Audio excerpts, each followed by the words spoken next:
Hello students, कैसे हैं आप सब? उम्मीद है खैराफियत से होंगे।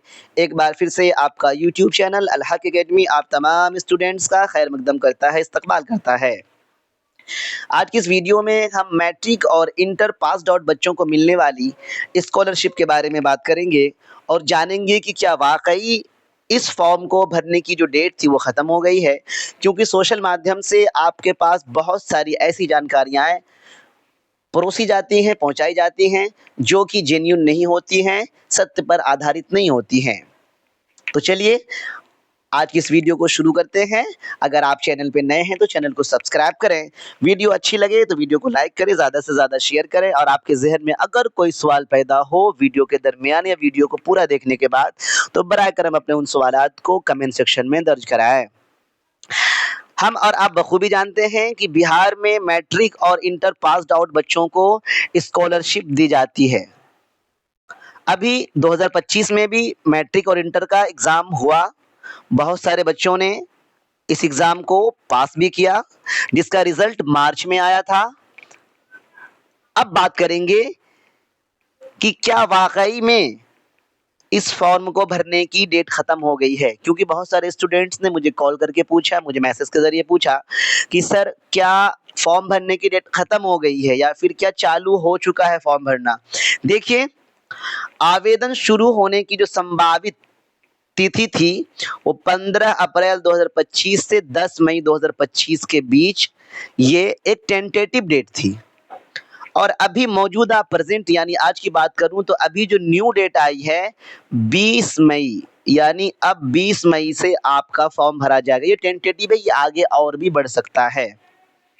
एक सवाल तो क्लियर हो गया, एक शंका थी कि हाँ, क्या फॉर्म भरा जा चुका है या फिर फॉर्म भरा जा रहा है? अभी तक के इस फॉर्म को भरने की डेट ही नहीं निकली है। टेंटेटिव डेट के मुताबिक आज 20 मई की डेट आई है। 20 मई से हो सकता है कि फॉर्म भरा जाए। किस योजना के तहत आपको राशि मिलती है? तो उस योजना का नाम याद रखें, मुख्यमंत्री बालक बालिका प्रोत्साहन योजना। यानी ये मैं मैट्रिक की बात कर रहा हूँ, 10th की बात कर रहा हूँ, जिसके तहत अगर आपने फर्स्ट डिवीज़न से पास किया है तो आपको 10,000 रुपए मिलेंगे और अगर आपने सेकंड डिवीज़न से पास किया तो आपको 8,000 की राशि सरकार के द्वारा पहुँचाई जाएगी। आवेदन की अंतिम तिथि क्या थी? ये भी मैंने भी बात करा। ये सब जितनी भी तिथियाँ मैं आपको बता रहा हूँ वे सारी की सारी तिथियाँ क्या हैं? संभावित हैं, यानी कि एक टेंटेटिव है। सरकार एक डेट जारी कर देती है कि इतने से इतने तक मैं एग्ज़ाम लूँगा, इतने से इतने तक मैं रिज़ल्ट दूँगा और इतने से इतने तक मैं इस फॉर्म की आवेदन यानी एप्लीकेशन भरवाऊँगा, फॉर्म भरवाऊँगा। तो ये सारी जो चीज़ें होती हैं ये महज़ टेंटेटिव होती हैं। टेंटेटिव यानी कि संभावना व्यक्त कर दी जाती है कि यहाँ से यहाँ तक, इस तारीख से इस तारीख तक आपको ये काम करना है। लेकिन बाज़ाब्ता तौर पर सरकार उसके लिए नोटिफ़िकेशन जारी करता है कि हाँ भई, अब जो है आप फॉर्म भर सकते हैं इतनी तारीख से। अब जो सरकार जारी करती है वो तिथि जिसके तहत आपको फॉर्म भरना है, उसको जानकारी कहाँ से हासिल करनी है? तो आपको ऑनलाइन वेबसाइट medhasoft.bihar.gov.in के माध्यम से जानकारी हासिल करते रहनी है। आपको इस साइट को हमेशा विज़िट करते रहना है। आपको यहाँ पर ऑथेंटिक न्यूज़ मिलेंगी, ऑथेंटिक डेट की जानकारी यहाँ पे मिलेगी, ना कि आपको यूट्यूब के माध्यम से या किसी और सोशल माध्यम से। पात्रता क्या है? ये तो कॉमन सा सवाल है कि जो मैट्रिक पास रहेगा उसी को स्कॉलरशिप मिलेगी, ठीक है ना?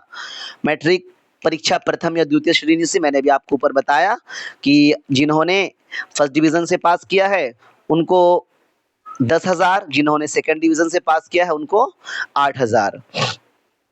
बिहार का मूल निवासी होना ज़रूरी है, बिहार वालों को ही ये मिलेगा। अनुसूचित जाति यानी एससी और एसटी अनुसूचित जनजाति के छात्राओं को प्राथमिकता दी जाती है, उनको सबसे पहले छात्रवृत्ति मिलती है, स्कॉलरशिप मिलती है। बात कर लेता हूँ दस्तावेज़ के बारे में, यानी कि इस फॉर्म को भरने के लिए क्या-क्या चीज़ों की ज़रूरत आपको पड़ सकती है। तो आपको आधार कार्ड, मैट्रिक की मार्कशीट जो आपने पास करी है, बैंक खाता यानी कि आईएफएससी कोड, अकाउंट नंबर वगैरह-वगैरह आपके पास तो होना ही है। निवास प्रमाण पत्र यानी कि आपका रेसिडेंशियल, जाति प्रमाण पत्र, आपका कास्ट और इनकम यानी कि आय। ये आपसे पूछा जा सकता है, आपसे माँगा जा सकता है। चूँकि अभी मैंने आपको बताया कि इसकी नोटिफ़िकेशन अभी आई नहीं है बाज़ाब्ता तौर पे कि हाँ भई अब इस डेट से फॉर्म भरनी शुरू हो जाएगी, ऐसा कुछ आया नहीं है, बस सारी चीज़ें हवा-हवाई में चल रही हैं। लेकिन मैंने आप तक ऑथेंटिक न्यूज़ पहुँचाने की कोशिश करी है। आवेदन कैसे की जाती है? तो आप साइबर कैफ़े जाकर के भी कर सकते हैं या फिर अपने मोबाइल या लैपटॉप से खुद से भी कर सकते हैं। medhasoft.bihar.gov.in पर जाएँगे, इस वेबसाइट को आप विज़िट करेंगे, उसके बाद जो-जो चीज़ें आपसे माँगते जाएगा, आपको देते जाना है। यानी नाम माँगेगा, फ़ादर्स का नाम माँगेगा, आपने कितने अंक प्राप्त किए, कितना परसेंट बनता है और कुछ डॉक्यूमेंट्स वगैरह जो मैंने अभी आपको बताए हैं ऊपर, अगर इसमें से कोई अपलोड करने के लिए कहता है, जो कि कहता ही है, तो वो आपको अपलोड करना है। ठीक है? यहाँ देखिए नाम, आधार नंबर, मोबाइल नंबर जो आपका चालू है और अन्य चीज़ें आपको डालनी हैं और उसके बाद जो है दस्तावेज़ अपलोड कर देना है, फॉर्म सबमिट कर देना है। ठीक है ना? और जो कि अभी मैंने आपको बताया है कि तिथियों के लिए आपको इस साइट को www.biharboard.co या medhasoft.bihar.gov पर जाकर के आपको चेक करते रहना है हमेशा, डेली एक बार चेक करना है। अब बात कर लेते हैं इंटर की यानी 12वीं की। इसका मामला भी सेम है। योजना का नाम जान लेते हैं। मुख्यमंत्री कन्या उत्थान योजना के तहत सभी छात्राओं के लिए, इसमें छात्रों को, जनरल छात्रों को, नॉर्मल छात्रों को इसमें पैसे नहीं मिलते हैं। 10th में छात्र-छात्रा दोनों होते हैं। छात्र-छात्रा, बालक-बालिका दोनों के लिए पैसे मिलते हैं 10th की बात करूँ तो। और 12th की बात करूँ तो यहाँ पर सिर्फ़ छात्राओं के लिए चीज़ें होती हैं जनरली। और अगर आप SC-ST से हैं, अनुसूचित जाति या जनजाति से हैं, तो आपको भी अतिरिक्त लाभ के तहत छात्रवृत्ति मिलेगी। अब बात कर लेते हैं कितनी छात्रवृत्ति मिलती है, स्कॉलरशिप राशि क्या होती है? सभी छात्राओं यानी कि लड़कियों को, चाहे उन्होंने फर्स्ट किया हो, सेकंड किया हो, थर्ड किया हो, 25,000 की राशि उनको मुख्यमंत्री कन्या उत्थान योजना के तहत मिलता है। ठीक है? SC-ST जो कि अभी हमने बताया छात्राओं के लिए 15,000 अतिरिक्त यानी एक्स्ट्रा और 10,000 अलग मिलेगा। तो ये एक बम्पर चांस है आपके लिए। 25,000 अलग है, 15,000 और 10,000 अलग है। यहाँ पर कुछ बच्चे मात खा जाते हैं और इस राशि को पाने से वंचित रह जाते हैं, क्योंकि उनको मालूम ही नहीं होता है कि 25,000 के अलावा भी मुझे 10 और 15,000 की राशि मिल सकती है। तो आप हमारे चैनल पे हमेशा बने रहें, आपको टाइम टू टाइम न्यू जानकारियाँ पहुँचाता रहूँगा ताकि आपको फ़ायदा पहुँचता रहे। आवेदन शुरू होने की तिथि क्या है? टेंटेटिव है, मैंने पहले ही बताया है। मई 2025 जो कि आज 19 तारीख हो गई है। 18 तारीख, सॉरी आज 18 तारीख हो गई है, अभी तक की ऐसा कुछ हुआ नहीं है।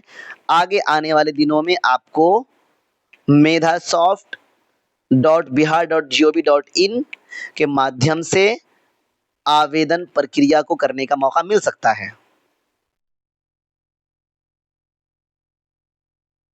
पात्रता क्या है? पात्रता की बात कर लेते हैं।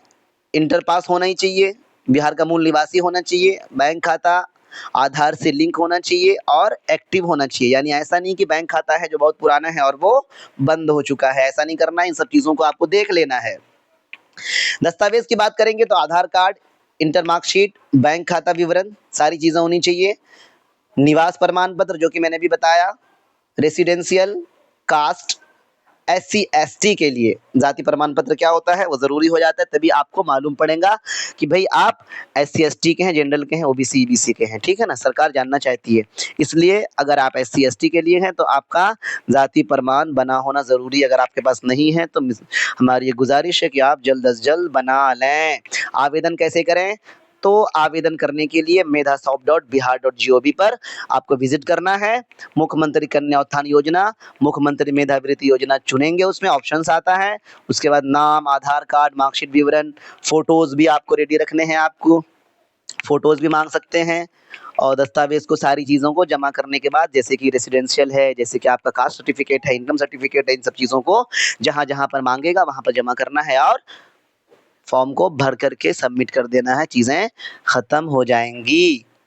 और एक चीज़ मैं बार-बार कहूँगा, आपको इधर-उधर की बातों पे ध्यान बिल्कुल नहीं देना है। अभी डेट नहीं आई है आपके फॉर्म भरने की, स्कॉलरशिप की डेट अभी नहीं आई है, लेकिन आपको medhasoft.bihar.gov.in पर हमेशा विज़िट करते रहना है या www.biharboard.co पर नज़र बनाए रखना है, ताकि आपको ऑथेंटिक तिथि की जानकारी हासिल हो सके।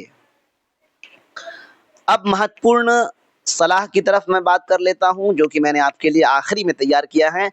अपने सारे डॉक्यूमेंटेशन को रेडी रखें, चाहे वो बैंक अकाउंट हो, चाहे वो मार्कशीट हो, चाहे आपके आधार कार्ड हो, चाहे आपका बैंक अकाउंट लिंक है कि नहीं है, जो भी चीज़ें मैंने बताई सबको एकदम रेडी रखना है और सटीक जानकारी के लिए आपको मैंने जो बताया है, उस पर आपको हमेशा विज़िट करते रहना है और इधर-उधर की बातों पर ज़्यादा ध्यान नहीं देना है और इस चैनल पे आपको बने रहना है, ताकि जैसे ही डेट आए, मैं वैसे ही आपको इन्फॉर्मेशन दूँ। तब तक के लिए